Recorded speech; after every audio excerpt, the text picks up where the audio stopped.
When it comes to our brains, does size really matter? Well, it turns out size doesn't matter, at least according to a 2007 Lancet study where doctors describe an incredible medical oddity: a 44-year-old Frenchman who lived a normal life despite having almost no brain at all.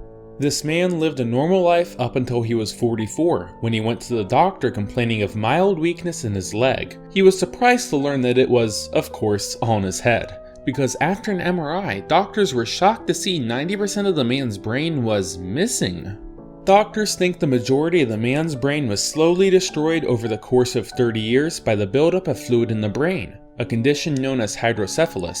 He'd been diagnosed with it as an infant and treated with a stent, but it was removed when he was 14 years old, and since then, the majority of his brain seems to have just lost its nerves. But despite his minimal remaining brain tissue, this no-brainer wasn't mentally disabled. He was married with 2 children and worked as a civil servant. Although he did have an IQ of only 75, noticeably less intelligent than the average human. I guess you could say he had nothing on his mind.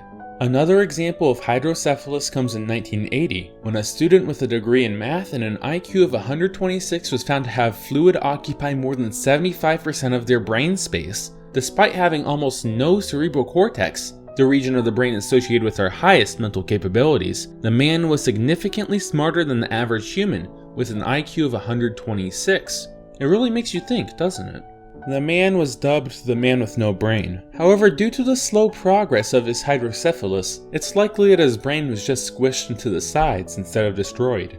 Either way, case studies like this not only blow my mind, but also illustrate a lot about the human condition, and what our body is capable of going through when given enough time. Anyways, thanks for watching. Bye everybody.